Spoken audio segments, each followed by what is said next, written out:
पहले जो बात है कि मनमोहन सिंह जी बड़े अच्छे वित्त मंत्री थे, फिर बड़े अच्छे प्रधानमंत्री रहे, लेकिन उन्हीं के कार्यकाल में एक वित्त मंत्री रहे जिनका नाम है पी चिदम्बरम जी। आजकल वो कहाँ है आप सभी को पता है, और वो क्यों है वो भी पता है।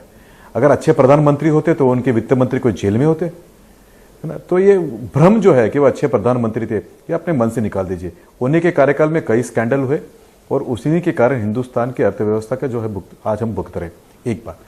नंबर 2 बात, अभिजीत जी जिनको नोबेल पुरस्कार मिला उनको अभिनंदन, प्रधानमंत्री जी ने भी अभिनंदन किया है। किसी भी व्यक्ति को कोई भी अवार्ड मिला उसके लिए उसको अभिनंदन करना चाहिए। उनका मत है, एकेडमिशियन है, उन्होंने कहा कि इस तरह से अर्थव्यवस्था को चलाना चाहिए, लेकिन वो पॉलिटिशियन नहीं है, एग्जीक्यूटिव नहीं है, इलेक्टेड रिप्रेजेंटेटिव नहीं है। उनके पास कोई रिस्पॉन्सिबिलिटी नहीं है, कोई जवाबदारी नहीं है। जीत के आने के बाद में प्रधानमंत्री, वित्त मंत्री और बाकी सभी सांसद सदस्यों की एक जवाबदारी होती है देश को अच्छा सुशासन देने का, और वो कर रहे हैं। और उसकी पोच पाओ थी यानी एक्नॉलेजमेंट 2019 में उनको फिर से मिली है। तीसरी बात, criticism of the policies of a government, it is a fundamental essence of democracy.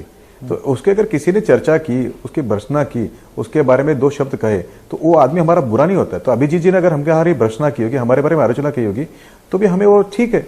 मैं महाराष्ट्र से आता हूं, मराठी में एक कहावत है, निंदकाचे घर असावे शेजारी। तो criticiser should be your neighbour. उन्होंने क्रिटिसाइज किया, हमने उनको एनालाइज किया। अगर उस बात में दम होती तो उस बात को इंप्लीमेंट किया जाता है, उस बात में दम नहीं थी तो बात में आपको लगता है कि अब इनकी बात सुन भी लेनी चाहिए?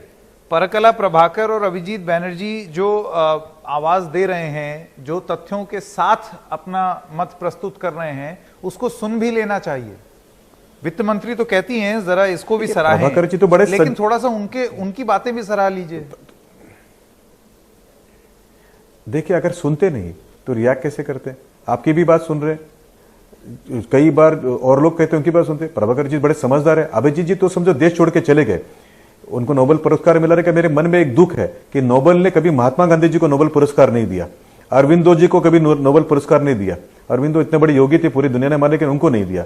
और मुझे दुख होता है कई बार कि हिंदुस्तान के पले बड़े, इतने बड़े विशेषज्ञ हिंदुस्तान में आके महात्मा गांधी की जैसे अगर वो सेवा करते, और जो बाकी लोग विदेश से वापस आके जो हिंदुस्तान की सेवा की, अगर उन्होंने सेवा की तो शायद हिंदुस्तान की गरीबी सच में दूर होती। ये जो विजिटिंग वेल विशर होते हैं, कभी कभार हिंदुस्तान में सैर सपाटे के लिए आके हमको सलाह देके जाते हैं। अरे विनीत गोयनका जी, तो आप अलग ही पटरी पे चले गए आप, क्योंकि यहाँ तो बात दूसरी हो रही है, अर्थव्यवस्था की, उनकी कही हुई बात की हो रही है। मैं बता रहा हूँ कि किसकी सलाह लेनी चाहिए। आप क्रिटिसाइज करेंगे मुझे बड़ा अच्छा लगेगा, इरशाद भाई क्रिटिसाइज कोई भी करे, तो आलोचना कोई भी करे, अगर उसकी बात में दम है। अगर मुझे सजेशन देते हैं तो बड़ा अच्छा लगता है, लेकिन ये विजिटिंग फैकल्टी जो होता है, विजिटिंग वेल विशर होता है, इरशाद जी बहुत